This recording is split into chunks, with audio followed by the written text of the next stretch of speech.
welcome to the second My Life in Football, and I'm really pleased to say that joining us is a man that has got a smile on his face this weekend, or the last couple of weekends at least, and of course the manager of Molesley, Craig Lewington. So Craig, a massive thank you for joining us today, and I suppose first things first, a massive congratulations from the coming weeks at football that you've just had. Yeah, no, thank you, mate. It's been good. It's been a good last couple of weeks. It's had good positive results, and yeah, like yourself. So I suppose one of the things I suppose some of the Molesley people would probably know, and a few others, but I mean, whereabouts did you actually physically start your footballing career then? I mean, how did you get into football in the first place? Well, loads of people who know me will know about my dad. Mm-hmm. So obviously, me and my brother was always destined to go into the football. We started at about 6-7 years old, playing for a local team called PD United, with Walton Casuals manager, actually, Anthony Gale as well. There was 3 of us. We were all there. And I was lucky enough to be scouted by Wimbledon at the age of 8. And I stuck with them, done all my schoolboy forms, and then I was given an apprenticeship, and I was there all the way till I was 20 years old when I got released. And that's really where the non-league journey started. The real football, as I call it, is when I was asked to go to Kingstonian with Steve Sedgley, who was the old Tottenham player. He was the manager, and had great times there, to be fair. Kingstonian were a big club then. They'd just won the trophy a couple of years before and been relegated from the conference. So I was there, I had some brilliant times there. Like I say, I learnt a lot under Steve Sedgley. He was really good. So how difficult was it, Craig, sort of growing up, with a really famous dad as well? I mean, how difficult was that? Was there pressure for you to actually go into football, or was there no pressure put on you at all? No pressure from the family. Mum and Dad were good as gold. They were just, me and my brother were left to it. If we wanted to do football, we done it, which we always wanted to. It was like one of those things. Ever since we could walk, we were kicking the ball. No, but Dad's good as gold. Whenever he comes to a game, he just stays in the background. Even back then when we were younger, just keeps himself to himself and lets us get on with it. It's good. You get the pressure comes from the other people, really. People that think because your dad is who he is, that you're going to be this, that, or the other. But no, from Dad, Mum, Dad, they were good as gold. They never put any pressure on us. So I suppose going off then to Kingstonian, I mean, was that a bit more of an eye opener than sort of down at sort of Wimbledon? Was that more of a mate? I've gone from, I was playing at Wimbledon in the reserves, captained a few reserve games, and they just introduced the Premier Reserve League, so we were actually playing at the stadium. So the season I got released, I just scored at Vicarage Road, played at the stage, played at Anfield, and the stadiums go on. I got released, and my first game for Kingstonian was Kingstonian Reserves versus Cheserton and Hook Reserves on a cow field. I've gone from having the top coaches, kits laid out, everything. We literally had to bring ourselves to Kingstonian Reserves, where the kit had holes in it. My foot went through the sock, it had a massive hole in it. I remember thinking, what have I done here? But that's non-league football. It is what it is. So it's I enjoy it. Was it one of those things you're thinking, Struth, I don't know if I want to carry on with this? I mean, was it that? I did. Yeah. I did. Honestly, mate, you see and hear a lot of people that fall out of the pro game and they go into non-league, and after a season or so, they're not seen again. And you can understand why, but like I say, honestly, there was a man and his dog there, and the pitch had a blade of grass on, and I'm not exaggerating, it was horrendous. But like I say, I just loved my football, so I was no way I was going to stop. I was always going to carry on. So what was the game like itself then, the first game for, was the level of, you must have noticed the difference in even the level of football once you got onto the pitch as well. Yeah, what, the reserve game or the actual? The reserve game. Yeah. It was bad, mate. It was bad. You're playing against people that are about 4 stone overweight, having a fag at half time. It was an eye opener. But no, it was last time I played a couple of games for the reserves, and then I went on to make my first team debut. So for Kingstonian, which was a lot more professional than the reserves was run. So I mean, thankfully. So I mean, who was the first game against? For the first team for Kingstonian. The first game was against Grays. It was the season Kingstonian started late. They started about 6 games after everyone else because there was problems with the ground and stuff like that. and we had Grays at home, which we drew 2-2. We then went on a real good run. That's the year Aldershot were in the league. Canvey Island won it that year. But we were sitting about fourth with about 6 games in hand. We were doing really well, but we just faded away a bit. But yeah, it was a good level of football back then. It was effectively the Conference South, because obviously back then it was just Conference and then Ryman Prem. Yeah, and it was a lot better than I thought it was going to be honest. After having the reserve football, I wasn't sure what to expect, but the first team standard was obviously a lot proper football, a lot better. Good, lots of ex-pros in there actually that have been about, done the game. Did you come across any ex-pros in there when you were playing? I mean, who was about on them days?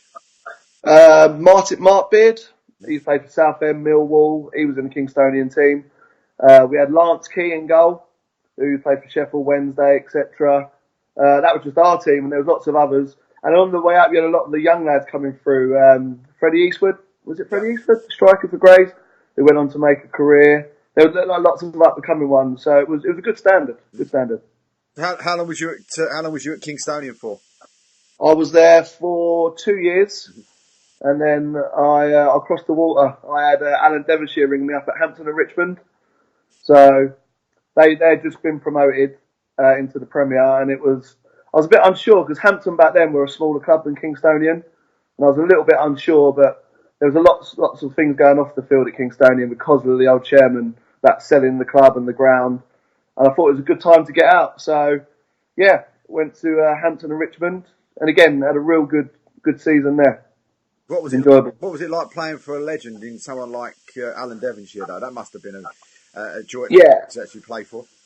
Yeah, listen, if you can't learn off someone like that, you wouldn't know who you're going to learn off. But I remember one of my first games, my dad come to watch, and he said, "Oh, I thought you said Dev was manager." I said, "Yeah, he is."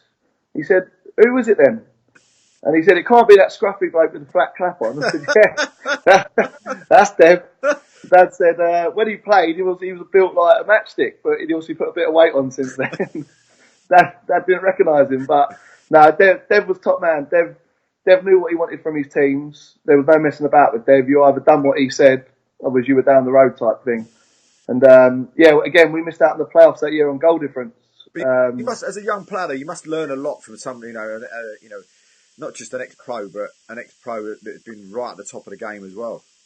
I didn't actually realise how good he was until Dad had told me about him and who he played for. And then when you actually look it up and you realise that, X amount of caps for England and that. But again, just little experiences, like little things, little bits of knowledge that he would pass on that it stick with you now, even to this day. It's just, he was good. He was good, Dev. Like I say, you towed the line with Dev. There was no ifs or buts. It was his way or no way. And if you look at his career, even now, the success he's had at Maidenhead, obviously I know they're struggling a bit this year, but a club that size is always going to struggle in the conference. But no, Dev was excellent for me. Done really well.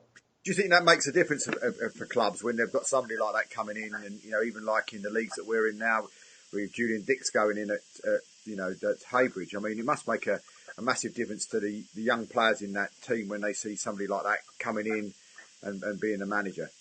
Yeah, I think it does. I think, listen, you should give 100% every game, which I'm sure everyone does. But if you know Julian Dix is your manager, or Alan Devonshire with me, even Steve Sedgley at Kingstonian, obviously played for Tottenham and stuff, you want to impress them that little bit more. You want them to know that you're not just like an average non-league player. You want to prove to them that maybe you could go a bit higher. And I think you do. You do raise your game by a couple of percent, and maybe that's why Dev has the success he has. I don't know.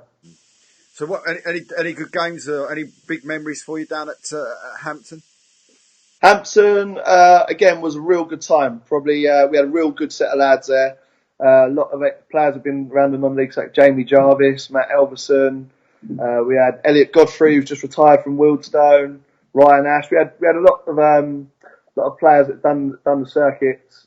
I say we missed out on goal difference. We got to the Bryco Cup final, as it was then, the League Cup final. Lost to Slough, and then we also lost in the final of the Middlesex Cup to Hayes and Yedding. So we had a good side, and it was, like I say, there were plenty of stories from that year. Most of them rude, but that was a good time in my career. That I enjoyed it. So from Hampton, I mean, how did you sort of end at Hampton? Because then on to, am I right? We went to Windsor and Eton. Windsor and Eton, yeah. And to be honest, I look back, it was probably the worst thing I've done. I'll be totally honest. I went for another 40, 50 quid a week. I was offered more money, and I'm sort of embarrassed to sort of say it now. I jumped on it. I went with the money, and they paid well at Hampton as well. So it weren't like you were getting pennies. We were getting paid well. Maybe a bit young, naive. Like I say, I went there for the money. They were tipped to win the league. Windsor. They got relegated, and Hampton actually got promoted that year. So I learnt my lesson. It was not good. But like I say, it's the only time I've moved anywhere for money, and I'm ashamed to sort of admit that. Really. Was it? So I mean, why would it be? What happened then? So if they were favourites to win the league, or you were favourites to win the league that year, what did it just go wrong from the start? Do you think? Or? Mate, yeah, I just think like, at Hampton there was such a good team spirit that you hear the old things that team spirit's worth 6-7 points a season, and I think it actually is. Like it's we had a good camaraderie, a togetherness. At Windsor, it was just individuals. They probably had better players than Hampton individually, but like I say, we played as individuals, and I actually felt sorry for the manager because he was a real nice bloke. Dave, I can't think his name, Dave something, but he was a real good bloke, and I felt a bit sorry for him because he had a lot of pressure because everyone knew about the budget Windsor had, and it just wasn't working. Like I say, we were individuals. There was no togetherness. No one really spoke to each other off the pitch, which in non-league, as you know, is a big part. Is the social side of it, and we had none of it, and we struggled. So I actually left halfway through the year to go to Maidenhead. It was that bad. Maidenhead were in the Conference South then. Carl Taylor rang me up and sort of said, offered me a way out, and I actually went there on less money. I just wanted in the league higher in the Conference South, but I just wanted to get out. I just wasn't enjoying it, and yeah, so that's what I ended up at Maidenhead. So going into Maidenhead, I mean, what was that like? Was that a bit of a difference again from Windsor and Eton? I mean, were you finding the difference in the clubs as you went in? Were they getting better? Were they getting? Did you go? Did you feel they were getting? Kingstonian was a massive club. Obviously, they'd won the trophy a couple of times. They had nice ground. Hampton, ground-wise, that wasn't nice, but was still a big club. Windsor, I just thought Windsor was a small club that had money, and then when you get to Maidenhead, it felt proper. Like they were in the Conference South. You were going to proper grounds. And yeah, like I say, unfortunately we got relegated that year with Carshalton. But the league, there was a big difference in the league between the Premier and the Conference South back then. There was a difference. And it took me a game or two to adjust. Our first game away was Farnborough away. So you sort of get there, you see the ground, and you think, yeah, this is proper. Oh, sorry. Oh, what am I doing here? Sorry, mate. Someone ringing me. Sorry, mate. Right. But yeah, I mean, I mean, literally, I mean, is it with that though? I mean, you're going somewhere like Farnborough. Did that sort of bring back, because that's quite a professional ground, isn't it? If you know what I mean. I mean, it does look like it's a ground that you could see maybe in Division 2 or something like that, because definitely that sort of side of it. So was that again going to somewhere like that a bit of a breath of fresh air for you when you go to see grounds at that level in the Conference South? Yeah, it was. And you had your Dorchesters and your Weymouths in that league at the time that were good grounds. And again, it felt a little bit more like what I had been doing previously when you show up at the grounds and you actually feel a bit more up for it. There's actually a crowd there rather than the 20 or 30 you getting at some games. But yeah, no, it was good. It was an enjoyable time. Unfortunately, we got relegated. But yeah, it was a good club, Maidenhead. I enjoyed it. I'm pleased they're doing well now. So, any funny stories from Maidenhead? Maidenhead, it was good. It was good times at Maidenhead, but we were near the bottom, so the actual laughs were a little bit few and far between. But they had a strip club round the corner called the Honey Pot, which a few of the lads had a few good nights in there, shall we say? So we'll leave it at that. So from Maidenhead back to Kingstonian. Back to Kingstonian, yeah. Maidenhead got relegated. We went in the Southern League Premier, which the travelling was just ridiculous. You go to Tiverton and places like this on a Tuesday night. I got injured, and Johnson Hippolyte just took over. He left Staines and come in. and I couldn't get my place back in the team. He brought a good team in. I struggled to get back in, and with the travelling that I was doing, I couldn't be going to all these places and sitting on the bench. So Kingstonian had come in, and I went back there. And they say don't go back to a team. I sort of could see why the club had changed from the club I'd signed for originally. The first time I was there, that just got relegated from the conference and stuff to what it was. It was a shame to see. It was just they were averaging crowds of like 500, 600, 700 when I first went there. The second time, they're lucky if they got 200. It was a shadow of the club it was. So what do you think went wrong? At Kingstonian? Yeah. Yeah, I think the man Cosler, the chairman, they actually had their own ground, which was theirs, and he sold it to AFC Wimbledon, which I know got up a lot of people's noses. And one by one, the team wasn't doing so well. You know, it's like people stopped going to the games. They were weeks from going out of existence at one point, Kingstonian. I know not too many people know about that, but they were weeks from going out of existence, and I think people were just giving up on the club. Mm. It's on its way up now a little bit. I know they have the ground share at Corinthians now, which is such a shame, but I think you're starting to get back to what it was a little bit. Yeah, because they seem to be a club that every different year, every season, they seem to just be playing at a different ground all the time. Yeah, I know, and I think that's what the fans were getting annoyed about. They had a lovely ground, Kingstonian. I don't know if you've been there, but real nice ground. Again, league quality, hence AFC playing there. But yeah, they was at Leverhead last year, weren't they? Now they're at Corinthian Casuals this year. It's just they haven't got a home, and I think if you're a supporter, you want somewhere to call home. I don't think they have that. So yeah, it's a shame. So, I mean, as a player and of course now a manager, I mean, if there's one thing you could change in non-league football, what would you change? Players jumping about for money, a tenner here and a tenner there. My advice, what I say to our boys now, like, just if you're enjoying it somewhere, stay there. Like, grass ain't always greener. I've made that mistake. If I could change anything about non-league football, maybe the professionalism. Mm. You go some places and it is a bit Sunday morning.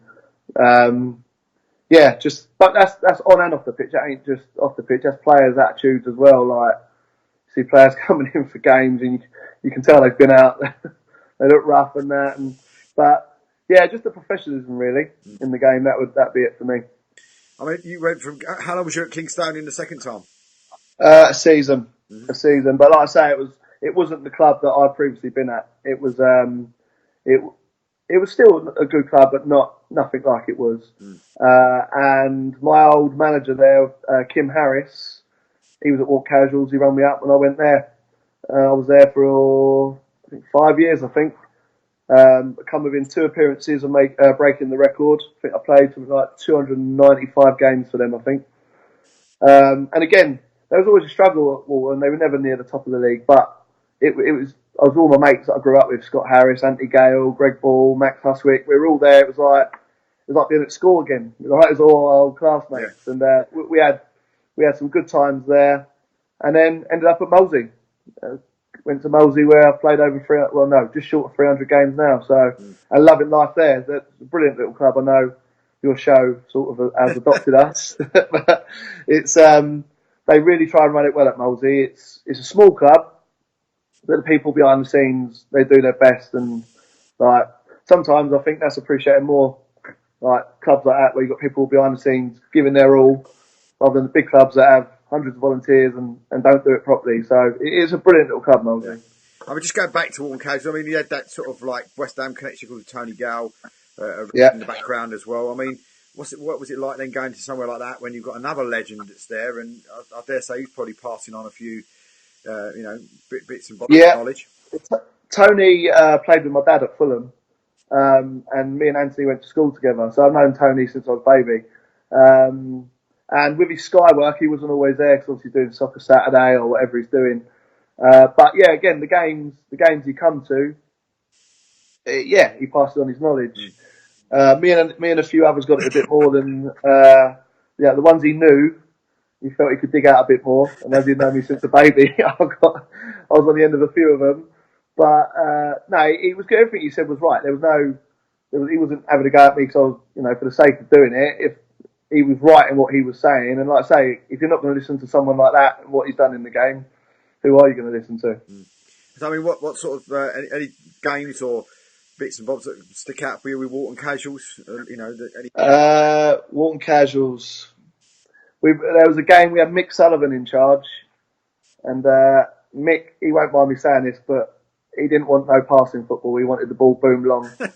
And we were playing Merstham, who was second in the league, and was 6-0 up at half time. And at half time, he come in and was like, lads, I don't want no tippy-tappy football. Just turn them round. Mick, we're 6-0 up, mate. Like, what are you going on about? Like, let's just go out there and enjoy ourselves, play some football. And we end up drawing 6-6. Which he weren't happy about. He had the ump about that, and he come in and let us know about it. But another minute we'd have lost as well. They were all over us. But 6-0 up and drew 6-6. So I mean, you must have come across some characters, players, coaches, managers yourself. I mean, any sort of like funny people you come across during, or lovely people you've come across in your career so far. Yeah, it's changed a little bit. Like when I first started non-league, what I call proper men that were. The game's changed a little bit now. I think a lot of young lads now think there's something they're actually not. Back then, you just had men. The game's changed anyway. The tackles that you're allowed to do or not allowed to do. But I had people like Dave Clark in the midfield, been about, done the non-league circuit. I think he'd won the conference at Kingstonian. He was good. Steve Sedgley again. He was brilliant. Dave Clark was called the tripod, shall we say. He had a third leg. And he was standing there one day and just got out the showers. And Sedge had got a boiling hot cup of tea and had come behind him and put the cup up and burnt his beard, which didn't go well. But back then it was just laughed about. Now it'd probably end up in a fight. But yeah, it was. You had good characters back then. Alan Devonshire, another one. But now I think it was a lot more professional back then. Nowadays it's not so. They don't take it as seriously, I think. But no, it was good people. I think. Do you think that's what's missed though from the non-league game? I mean, even I know I've only been sort of involved in it sort of like 8-9 years or so, but it does seem like it's changed from being how can you put it? People going out there enjoying their football to now it's sort of more of a stress-based thing. Yeah, I think it definitely has changed. I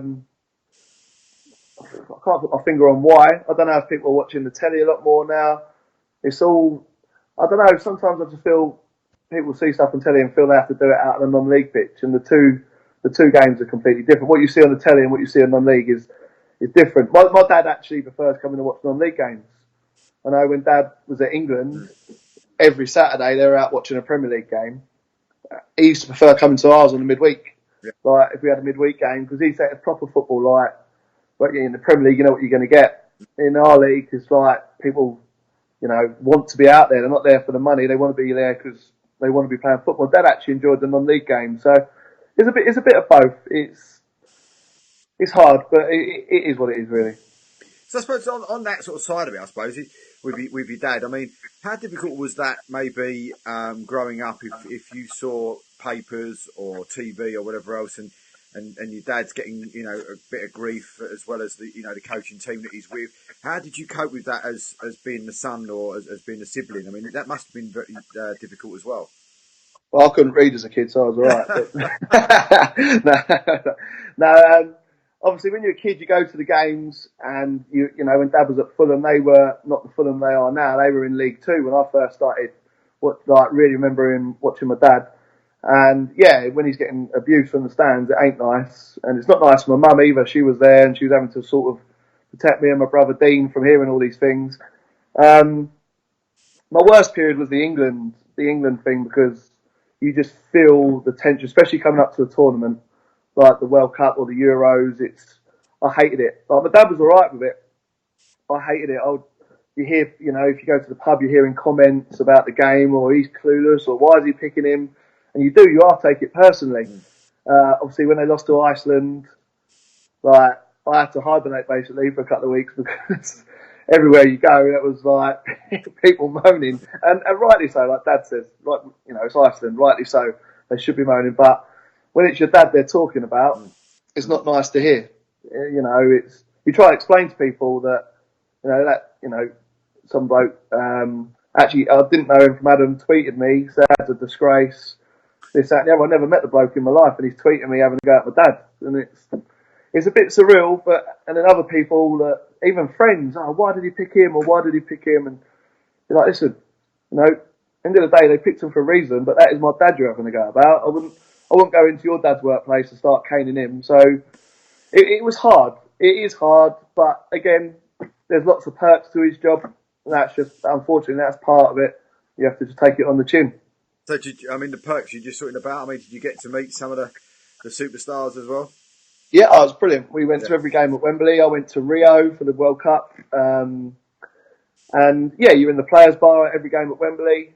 The same people that moan him about selections, I also took them to games. They weren't moaning when they met Rooney or Gerrard or whoever.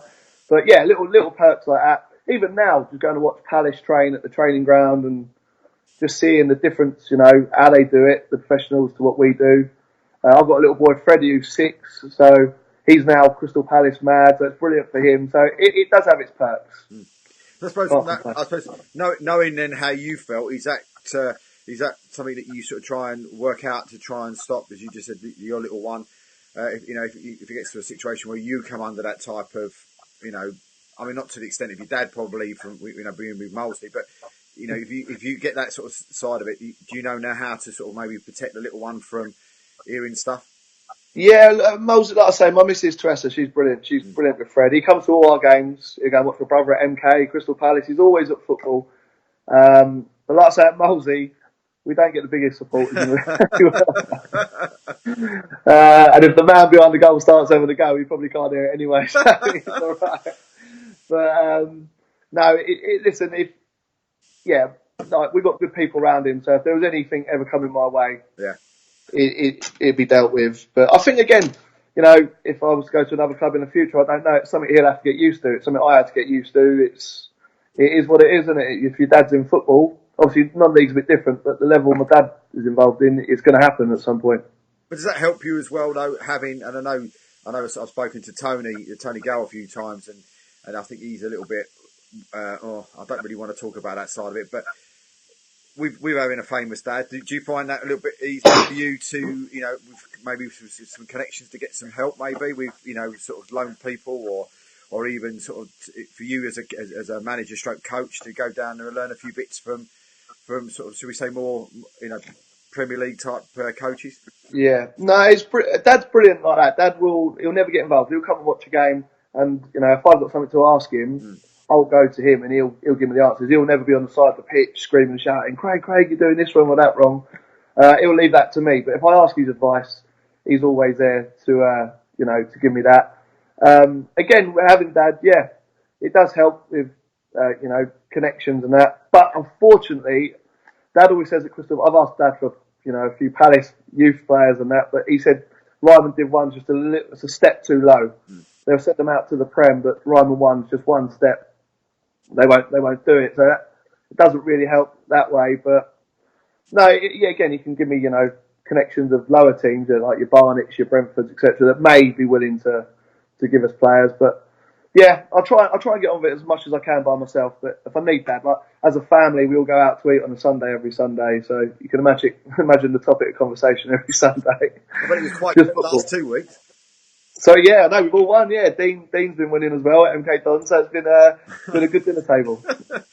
So I mean, you said you was at Morton Casuals for a bit, and then of course went on to Molesley and playing down there. I mean, what was the difference then between those two clubs? I mean, at Morton Casuals and going into Molesley, was there much of a difference at the time? Yeah, Molesley were in the Combined Counties League, and I didn't want to drop to that level, to be honest. But Peter Elliott, who was then the assistant, he turned out to be manager in the end. He said, "You're a Molesley lad. I live in Molesley.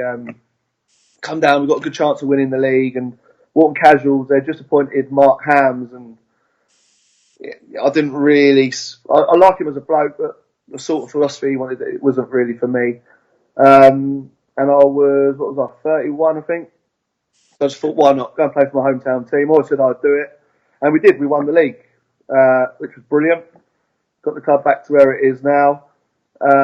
at the time, Molesey was probably a bit of a bigger club, if you can call it, the two sides bigger clubs. Now Walton's obviously gone from strength to strength with their new grounds and stuff, but now they're they were sort of very similar in size. They're both not great supported, not a lot of money at each club, but both good clubs, both, teams that, like I say, community based, they are in the middle of the community, both of them.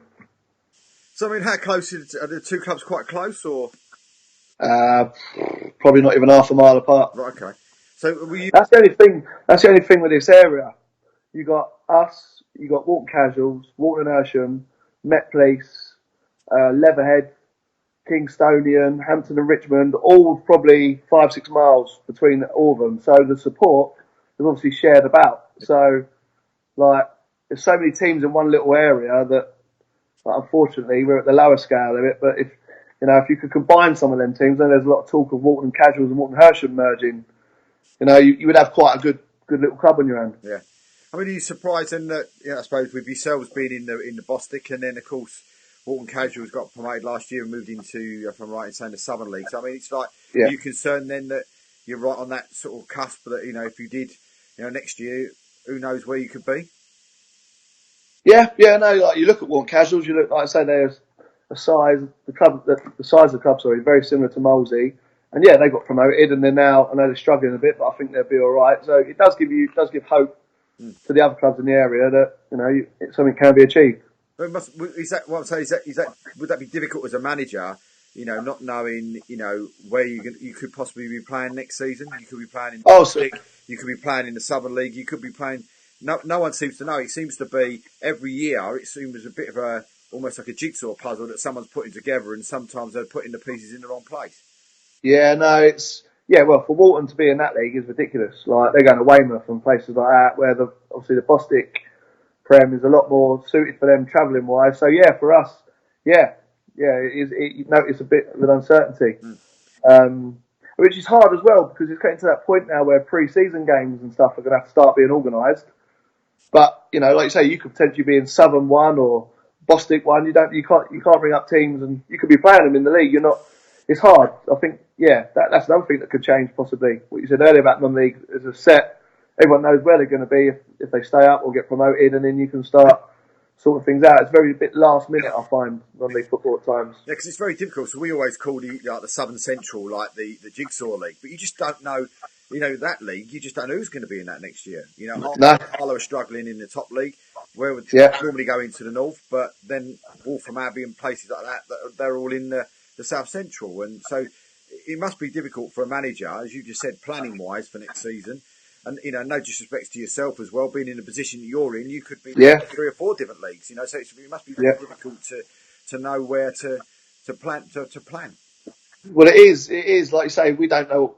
We could be relegated, and then you're in another league straight away. You've got all this debacle of the changing room size now. The away change rooms have to be a certain size, and teams could be relegated because of that. So it's all up in the air at the minute. Like I say, we could be relegated and maybe given a reprieve. I'm not saying we will. I'm not saying it will happen, but Thamesmead have gone bust already. I know Herne Bay are in a bit of trouble, so it's all up in the air. And really, you're not going to be able to plan nothing until the actual confirmation of the leagues is through. Which, as you say, as a manager, is no good. You want to try and attract players now. You want to start talking to players now for next year. But what league are they going to be in? Where are they travelling to? You can't say nothing. So yeah, it's all a bit of, like you say, a bit of a mishmash. So with Molesey, then straight in at Molesey, you go down to Molesey. I mean, how was the first season down there, or the first few games down there? What, as manager? No, as player. I assume you went in as player first. Oh yeah. Yeah, no, like I say, we dropped to league and we won it, so it was all good times. We had a brilliant team. A lot of the lads have gone on now. James McShane's at Dorking Wanderers, firing goals in every week. He was there. Ollie Robinson at Met Police, Rob Sheridan at Dorking Wanderers. Stafford Palmer had done the rounds. We had a real good side, so probably too good for that league, hence why we won it. But again, with Molesey, because of the size of the club it is and the lack of money down there, as soon as we got promoted, we come 9th that next season in the Ryman League, and bigger clubs come in and cherry pick your players because they know they can give them a lot more money. So the side got pulled apart. And then really the last 2-3 years has been a struggle because of that. We had a real good 15. We had about 3 left at the end of the next season. So it's been a bit of a struggle since then, but Pete Elliott was there. He kept him up. He done a good job. And I'm hoping I can keep him up now. So when did you take over as manager? I took over this season. They were rock bottom on a point. Unfortunately, they'd had a point. So we've given everyone a quarter of a season head start, really. So to be even in amongst it, we've done all right. We've done all right. Like I say, we have had a few good results recently, but that's just put us back in the chase. We now got to push on and try and get ourselves out of it. And I mean, people, you spoke about, people around the club and so forth. I mean, what is the club itself like? We talk about it on there, and we hear people like Tracy and that. But I mean, I know Keith always laughs and jokes and says I wouldn't be too surprised if Tracy's not managing the team next week as well. But I mean, He tries to tell me who to pick. Don't worry. I mean, what is it like as a club and the people around you? I mean, you must have some great people there. It sounds like a really lovely place to be working in. Yeah, no, it's brilliant. Like I say, I live in Molesey. I'm literally a minute and a half from the ground, so it's brilliant for me. It's a small little club, but the people there are brilliant. Tracy, she literally every spare minute of her day is devoted to that club. Mark Billett, again, I know you've had a few dealings with Mark. Anything needs fixing, he's up his ladder fixing it. They've got Ross and Andy. There's about 3 or 4 people that are there, and they literally devote their life to that club. Do the pitch, they do everything. It's also open during the week as a drinking club. They've got a nice bar at Molesey, so that's where their revenue's made. But it's a real good feel about the place. You don't ever go there and everything's always nice. It's always clean. You don't ever go there and you go some places you're like, oh, well, we'll get out of here after the game pretty lively. At Molesey, you want to stay there. It's a nice bar, and like I say, it's lovely people. You're always made to feel welcome down there, and you should definitely come down. Yeah, absolutely. So no holes in the sock or anything like that, then? No. Sorry, no holes in the socks, then? No. No, it's still got them. The blue socks crazy. I mean, I've just had a look at your table, for where you are at this present in time, and you say 2 great wins over the last couple of weeks, and now all of a sudden, a point behind South Park, 3 points behind Hartford, and 6 points behind FC Romania. Well, a few weeks ago, it was probably 6 points between you, 6 or 7 points between you and the next team to get out of the relegation zone. So you really have put yourself right back in the mix, haven't you? Yeah, no, like I say, the last 2 games have been massive. The Egham game was massive. I actually think it was bigger than Hartford because that gave us the platform that closed the gap.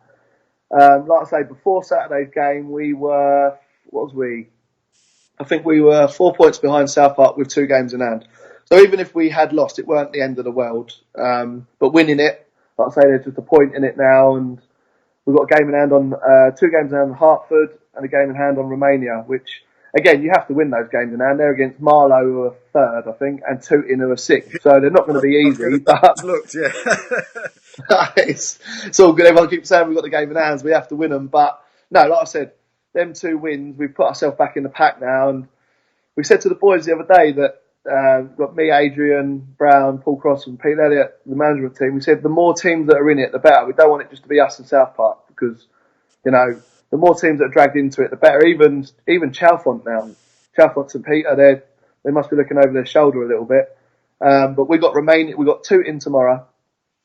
Then we got Romania on Saturday away, and then Chalfont at home. So, Marlow and Tooting, then Chalfont. So we've got a couple of games coming up again that we'll be looking to get some points from. So, I mean, to play, as people say, you've got 2 games in hand, but when you look at that and see the likes of Tooting sitting there and Marlow sitting there, you just said they're not necessarily the easiest one. So, I mean, have you sort of given the boys a sort of like a points total that you want to have, or you're aiming for, that you think might keep you safe? We said the other week we needed 6 wins. We've had 3. Now I think I might have underestimated it a little bit. I reckon we probably still need another 4. We haven't highlighted certain games that we think we can win that one, because as you well know, like Egham drew with Hayes and Yedding the other day, who would have ever thought that? So we feel we need 4 wins and a couple of draws. That could be, could keep us up. Which is easier said than done. Yeah. We've won 4 games all year. looking at that though. I mean, as you said, you've got Tooting, then the real big one Saturday against FC Romania down at Cheshunt. Then you've got Marlow at home. Shalford will pick a home, another big one for you. Hamwell Town, who I saw play Cheshunt at the weekend and look a really good outfit. Went 2-0 up there against Cheshunt and a massive goalkeeping mistake, and then it went 4-2 to Cheshunt. So it was a real sort of spin. Waltham Abbey at home, Tooting away, Westfield away, Hayes and Yedding at home, Chipstead away, and then North finished with Northwood at home. I mean, you look at the Hayes and Yedding game, and of course, people on paper would say to you, well, 3 points to Hayes and Yedding realistically, but by that sort of time, you would have thought they probably would have had the league won and done and dusted by then. That's what we're banking on. We sort of spoke about this the other day. Like, again, between the management, we went through the games and we didn't highlight any, but you're sort of thinking, well, maybe you could nick a point there, nick a point there. And Hayes and Yedding was actually one that we feel, if they had won the league by then, it's like maybe then they're going to get to Molesey. The pitch ain't great at Molesey. People ain't going to, at the club and mind me saying that. They're not really going to fancy it. They've won the league. Are they really going to be up for it? We're going to have to be up for it because I imagine we'll still be needing points then. So that's one we sort of feel maybe we could get something from. But and then you've got Chipstead. Like the Chipstead, they're not really playing for nothing. They're not going up. They're not going down. So there's a couple of games there that you sort of think if we're up for it and they're not quite on it, you never know. We could maybe nick a point or two. So do you do a Newport and drive a couple of tractors across the pitch before you play your Hayes and Yedding? We ain't got to do that, mate. Don't worry. You'll see it one day. No.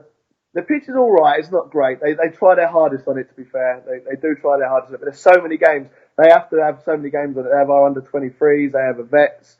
They hire it out to Claygate Royals just because they need the revenue. So the pitch, it takes a bit of a battering. So it's all right now because it's wet. So it takes the bobble out of it. But when it starts drying out, it'll be a bit bobbly. So I mean, with the actual you talking about your lady wife and the family. I mean, they come to all the games today. I mean, is it one of those things where, where can I put it? You've got the footballing wife and the young lady comes with you, or is it a case of she keeps away, or does the family come to all the games with you? No, she's good as gold. She liked football anyway, which was always a bonus. And a bit like my mum, didn't really have a choice. My mum liked football, but with my dad, goes and watches every week, and so does Teresa. She's there every home game. She's there at the majority of the away games. Sometimes she can't. Freddie might have a birthday party or something to go to. But no, she's brilliant, and again, unless people are actually in it and done, I didn't realise the managing side, but like when you lose, she comes home, she takes the brunt of it. But I come home, I've got the hump. Saturday nights are ruined. She'll try and talk. I don't really want to talk because I've got going over the game in my head. But no, she's been supportive. She's been brilliant, and you do need it. You do need that supportive person because if you don't have it, it's a lonely place to be sometimes. But no, like I said, I'll try and leave the football behind as much as I can when I get through the door. But sometimes it's hard, and she understands that, and no, she's good as gold. And I suppose the stress factor will be on in the next 5-6 weeks, I suppose, going into that to the end of the season. But I mean, looking at the form you're in, you've got to be quite confident now, haven't you, that you're going to stay up? Yeah. I don't want to say too much in case it don't happen. But like I said, we've given ourselves a chance now. These last few games, we've brought a few in recently. Ashley Lodge from Staines, was at Staines a few years back, but from Egham. We've got Nathan Wood from Walton Casuals, and we look a lot more. What's the word? I wouldn't say solid. We look a bit more of a team now than we did. We was a little bit all over the shop for a while. And like I say, we can't get carried away. But then wins have only just put us back in the pack. We've now got to push on again. So is it one of those things? I think the deadline is in the end of this month, isn't it, for transfers? 31st, I think. Is it something that you as managers, especially in the positions that maybe you're in, or someone that are at the top end of the table, and is it something you're looking at to try and maybe bring in a couple more before the end, just to sort of bolster it? I spoke to Tracy. We've got a war chest to go to, £100 to go and spend. But no, there's definitely, of course, the things you look at. Like that's the thing with non-league, you never know, players go away and stuff like that. So we are looking at a couple of positions that we might need an extra couple of bodies in, just because people are on holiday or they're away on the bank holiday weekend. Again, what we were talking about earlier, the professionalism. When I first started, the players, you didn't go away during the football season. That was it. Now it's like people are going away, or they're away for the bank holiday, they're at a festival or something. So we do need, and because of the money the clubs pay them, I don't actually blame some of them. But we do need a couple of bodies in, which we'll be looking at in the next few weeks. Great. I mean, and also as well, I suppose. I mean, the club itself. I mean, is the club itself going in the right direction? I mean, is the club... On and off the pitch, we're trying to do the right things on the pitch. Again, like speaking to my dad, he's given me a couple of little tips to make things a bit better, and we're trying to give them kit for training in. Just little things like towels that we're trying to get, so they haven't got to bring towels to the game. Just little things that make the little differences. Off the pitch, they're trying to build some houses on a bit of land at the moment, which is all going through the planning permission stages. But if they were to get that, it gives the club a bit of money as well. So yeah, they're trying their hardest, like they always do. It's good down there. Changing room wise, yours are okay? Yeah, all passed. Yeah, all passed. So just the on the pitch side, we've got to get right, mate. But I know it's probably being people look at it and go, oh well, how can people say that? But surely there's got to be managers at that your sort of end of the table in all four of the divisions looking at it going, oh, I hope there's a couple of teams in our division that they ain't got their change rooms up to square, so that maybe then that might help us out on the other side of it as well. But are you surprised? Are you surprised that? I mean, it's been 4 or 5 years that people have known about these change rooms that some clubs still haven't actually got them sorted. I know. I think it's one of them, isn't it? When you've got 4 years, we'll do it next year. We'll do it next year, and before you know it, it's upon you. And as well, I know it's completely different to the houses and that, but any new build, you've got planning permission and that, which takes time to get through. And I think a lot of clubs are now look at this like squeaky bum time. Have we left it too late? For us, we hope we stay up anyway. We finish above the line, and we ain't got to worry about that. But maybe a small changing room could help us out. It could be a reprieve or something like that we may well need. So I'm hoping they don't do it. But I do think though in non-league clubs that the FA have to realise that they ain't got pots of money. They ain't got the money that the Premier League clubs have got, and it's all good saying you need to make your change room bigger, but they ain't got the money to do it. It's a little bit harsh, I think, but again, if they are the rules, they are the rules. You have to abide by them. Absolutely.